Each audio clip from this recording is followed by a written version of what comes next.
வணக்கங்க. ரிதன்யாவோட அப்பா பேசுகிறேங்க. நான் அவினாசிலேருந்து வந்திருக்கேன்.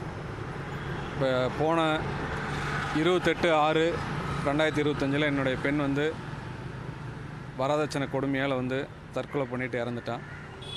அது விஷயமா நாங்கள் சேவூர் போலீஸ் ஸ்டேஷனில் புகார் தெரிவிச்சிருந்தோம். ஆனால் பார்த்தீங்கன்னா சரியான உட்பிரிவுகள் எல்லாம் போடாமல் விட்டாங்க. செக்ஷன் எல்லாம் எதுவும் போடாமல் விட்டாங்க. எஃப்ஐஆர் ஒரு மேலோட்டமாக போட்டிருக்காங்க. ரெண்டாவது வரதட்சணை கொடுமைங்கிறது ஆட் பண்ணல. பெண்கள் வன்கொடுமை சட்டம் ஆட் பண்ணல. அவர் பார்த்தீங்கன்னா பாலியல் துன்புறுத்தல் செக்ஷுவல் ஹராஸ்மெண்ட் பற்றி எந்த செக்ஷனும் போடல. இது விஷயமா டிஎஸ்பிகிட்டையும் நாங்கள் சொல்லியிருந்தோம். அடுத்தது எஸ்பி ஐஜி 3 பேர்த்திட்டையுமே போன 11ஆம் தேதி நாங்கள் தகவல் சொல்லியிருந்தோம். ஆனால் இது வரைக்கும் எங்களுக்கு என்னென்னா வழக்கு ரொம்ப தோய்வாக போயிட்டுருக்கிற மாதிரி எங்களுக்கு தெரிஞ்சுது. அதனால தான் இன்றைக்கி டிஜிபி சார் நேரில் சந்தித்து என்னுடைய குறைகள் எல்லாம் சொன்னேன். அவரும் உடனடியாக நடவடிக்கை எடுக்கிறேன்னு சொல்லியிருக்காரு. அதாவது தமிழ்நாட்டில் மட்டும் இல்லை, இந்தியாவிலேயே இந்த வரதட்சணை கொடுமையால் என் பெண்ணுக்கு ஏற்பட்ட மரணம் இதுவே கடைசி மரணமாக இருக்கணும். இந்தியாவில் இருக்கிற அனைத்து பெண்களுக்கும் இனி இந்த மாதிரி ஒரு கொடுமை நடக்கக்கூடாதுங்கிறக்காக சேர்ந்து தான் நான் போராடுறேன். 15-20 நாளாக நான் எதுவும் பேசாமல் எந்த தொலைக்காட்சியிலேயோ யூடியூப்லேயோ பேசாமல் இருந்தது காரணம் என்னன்னு கேட்டிங்கன்னா, ஏன்னா சட்டத்திட்டத்தை மதித்து அரசாங்கம் தகுந்த நடவடிக்கை எனக்கு எடுக்குங்கிற நம்பிக்கையில் தான் நான் இது வரைக்கும் எதுவுமே பேசலை. நிறைய சோசியல் மீடியாக்கள் கூட பெண்களை பற்றி தவறாக என்னுடைய பெண்ணை பற்றி தவறாக சித்தரித்து போடுறாங்க. அதாவது பெண்ணை இழந்துட்டு இருக்கிற வருத்தமே எனக்கு மிக கொடுமையானது. பெண் இறந்துட்டா, ஆனால் நான் இருந்துட்டு இறந்த மாதிரி சூழ்நிலையில் இருக்கிறேன். இருந்தும் அதாவது இறந்த சூழ்நிலையில் தான் என்னுடைய உணர்வுகள் இருக்குது. என் பெண்ணுக்கு ஏற்பட்ட கொடுமை இனி எந்த பெண்ணுக்கு ஏற்படக்கூடாதுங்கிறக்காகத்தான் நான் போராடிட்டுருக்கேன். என்னுடைய போராட்டம் கடைசி வரைக்கும் தொடரும். என் பெண்ணுக்கு நீதி கிடைக்க வரைக்கும் தொடரும். இந்தியாவில் அனைத்து பெண்களுக்கும் இது ஒரு பாதுகாப்பாக இருக்கணும். என்னுடைய பெண் இறந்ததே ஒரு மிகப்பெரிய பாதுகாப்பாக எல்லா பெண்களுக்கு இருக்கும்னு வேண்டி நான் இதை போராடுறேன். கண்டிப்பாக இதுக்கு பொதுமக்கள் எல்லாமே நல்லபடியாக ஆதரவு ஊடக நண்பர்களும் எனக்கு மிகப்பெரிய சப்போர்ட்டாக இருந்து இந்த வழக்கு இது வரைக்கும் கொண்டு வந்திருக்கிறீங்க. முதல்ல எல்லாத்துக்கும் நன்றி தெரிவிச்சுக்கிறேன். டிஜிபி நல்ல விதமாக எனக்கு சட்ட நடவடிக்கைகள் எடுக்கிறேன்னு சொல்லி உறுதி கூட்டிருக்கிறாரு. அதனால் இந்த நம்பிக்கையோடு உங்களுக்கு இந்த பேட்டி அளிக்கிறேன். இனிமேல் இந்த மாதிரி ஒரு சூழ்நிலை எந்த பெண்ணுக்கு ஏற்படக்கூடாதுங்கிற இதில் எல்லா பெண்களை பெற்ற தகப்பன்மார்களும் நீ விழிப்போடு இருக்கிறக்கும், பெண்களுக்கு ஒரு மனதைரியத்தை அப்பா அம்மாகிட்ட நீ எதாக இருந்தாலும் நம்ம ஓப்பனாக சொல்லல, அப்பா அம்மா நம்மளை பார்த்துக்குவாங்கிற ஒரு தைரியத்தையுமே, அதே சமயம் பெண்களை பெற்றவங்க இனிமேல் பையனை விசாரித்து ஒரு தடவைக்கு 4 தடவை விசாரித்து தான் பொண்ணு கொடுக்கணுங்கிறதையுமே எல்லா சூழ்நிலையிலையுமே எல்லா பெற்றோர்களும் உணர்ந்துட்டு என்னுடைய பெண்ணுக்கு நீதி கிடைக்கிறதுக்காக தயவுசெய்து எல்லோரும் சப்போர்ட் பண்ணுங்கன்னு சொல்லி வேண்டி விரும்பி கேட்டுக்கிறேன். கொடுத்துருக்கேன்.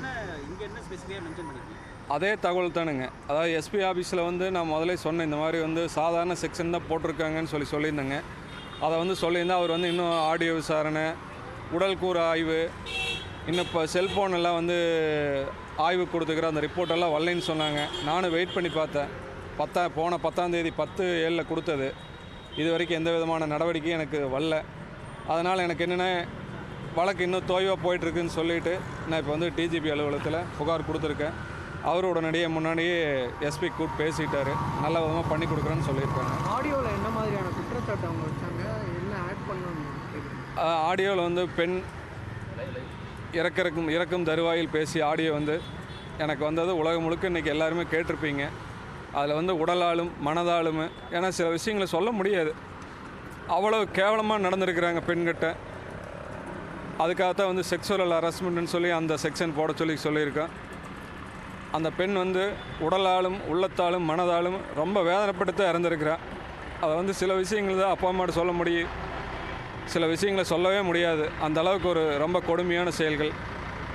அதுக்கெல்லாம் தகுந்த நடவடிக்கை எடுத்து அவங்களுக்கு இருக்கையிலே உச்சபட்ச தண்டனையை கொடுத்து இனி இருக்கும் பெண்களுக்கெல்லாம் ஒரு தைரியமான ஒரு ஆரோக்கியமான வாழ்வு அமையணுங்கிறதுக்காக இந்த நீதித்துறையும் நம்ம தமிழக அரசும் கண்டிப்பாக சட்டப்படி நடவடிக்கை எடுத்து என்னுடைய பெண்ணுக்கு நீதி கொடுப்பாங்கிற நம்பிக்கையோடு இருக்கிற அதுக்காக நன்றி தெரிவிச்சுக்கிறேன். அதான் ஏன்னா சட்டத்தில் வந்து எதுக்காக டிலே ஆகுதுன்னு எனக்கு சொல்ல தெரியலைங்க. என்னுடைய பெண்ணை இழந்துட்டேன். எனக்கு வந்து ரொம்ப தோய்வாக போகுதோ வழக்கு. ஏன்னா அவங்க வந்து பெண் இறந்த 4வது நாளே பெயில் மூவ் பண்ணுறாங்க அப்படின்னா அப்போ அவங்க ஏதோ ஒரு சாதாரண குற்றத்தை செஞ்சுட்டு உள்ளே போன மாதிரி ஃபீலிங்களுக்கானது எனக்கு தோணுதுங்க. ஏன்னா பெண் 28ஆம் தேதி இறக்குறான், 4ஆம் தேதியே பெயிலுக்கு மூவ் பண்ணுறாங்க செஷன்ஸ் கோர்ட் திருப்பூரில். அப்படி இருக்கிற போது அவங்களுக்கு வந்து அவங்க செஞ்ச கொடுமைகள் வந்து அவங்களுக்கே வந்து சாதாரணமாக பண்ண மாதிரி ஃபீல் பண்ணுறாங்கன்னா அப்போ அவங்க சட்டத்திட்டத்தை வந்து ரொம்ப வந்து எளிமையாக தான் அவங்க எடுத்துக்கிட்டு இந்த எண்ணத்தோடு இருக்கிறாங்கிறத என்னால் உணர முடியுது. அதனால தான் வந்து கடுமையான தண்டனை இவங்களுக்கு கொடுக்கணுங்கிறக்காக தான் நான் வந்து இப்போ டிஜிபி கிட்ட வந்திருக்கேன். அவங்களுக்கு பின்னணியிலேருந்து செயல்படுறாங்க, யாராவது சப்போர்ட் பண்ணுறாங்கன்னு நினைக்கிறீங்களா? அரசியல் ரீதியாவோ இல்லை வெளியில்? அரசியல் ரீதியாகவும் வந்து பண ரீதியாகவும் வந்து சப்போர்ட் பண்ணுறாங்கன்னு பொதுமக்கள் எல்லாமே சொல்கிறாங்க எங்கிட்டங்க. எனக்கு சரியான அவங்க எந்த அளவுக்கு பண்ணுறாங்கன்னு எனக்கு தெரியல, நேரடியாக எங்கிட்ட வரல. ஆனால் பொதுமக்கள் எல்லாருமே சொல்கிறாங்க, கூட்டம் அங்கே பேசியிருக்காங்க, இங்கேருந்து பேசியிருக்காங்க, மேலேருந்து தலைமையிலேருந்து பேசியிருக்காங்கலாம் சொல்கிறாங்க. யார் பேசுனாங்க? ஆனால் அவங்க தாத்தா வந்து அரசியல் பின்புலத்தோடு தான் இருக்கார், மாவட்ட தலைவராக இருக்கார், திருப்பூர் காங்கிரஸ் மாவட்ட தலைவராக இருக்கார். அதனால் எனக்கு அந்த சந்தேகம் வருது. ஏன்னா வழக்குகளும் கம்மியான செக்ஷன் போட்டிருக்காங்க. அவங்க சாதாரண 4ஆம் தேதியே வந்து பெயிலுக்கு மூவ் பண்ணுற போது என்னுடைய பெண் இறந்த அந்த சாம்பல் கூட ஆகலை, அதுக்குள்ளே வந்து அவங்க செக்ஷன் பெயில் மூவ் பண்ணுறாங்க அப்படின்னா அவங்க சாதாரண குற்றமாக தான் எண்ணிட்டு இருக்காங்க. அவங்களுக்கு கிடைக்கிற தண்டனை வந்து உலகத்தில் இனி எந்த பெண்ணுக்குமே இந்த மாதிரி ஒரு கொடுமை ஏற்படக்கூடாதுங்கிறது என்னுடைய தாழ்மையான வேண்டுகோளாக இருக்குது. காங்கிரஸ் மாவட்ட செயலாளர் இருக்குது, அவங்க மாவட்ட தலைவர் சார். அவங்க அப்பா இவங்களோட மாமனாரோடைய அப்பா. மாமனாரோட அப்பா பேரை சொல்லி அவங்க கவின்குமாரோடைய தாத்தாங்க, கிருஷ்ணன் அப்பாவோட அப்பா. ஆமாம், அது நான் பேசுகிறேன் சொல்லிடுறேன் சார்.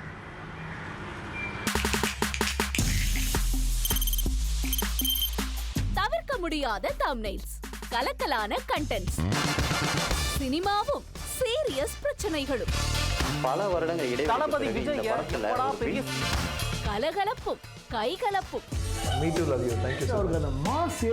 தேட்டர் தெரிக்குதுனாலே டன்னு தான். பிரேக்கே இல்லாமல் பிரேக்கிங் நியூஸ் சொல்லும் தந்தி டிவி ஆப். இன்ஸ்டா தலைமுறை வரை இறங்கி அடிக்கும் தந்தி டிவியின் டிஜிட்டல் எக்ஸ்க்ளூசிவ். அது தண்ணிக்குள்ளே போகும்போது ஹேங் ஆயிடுச்சு.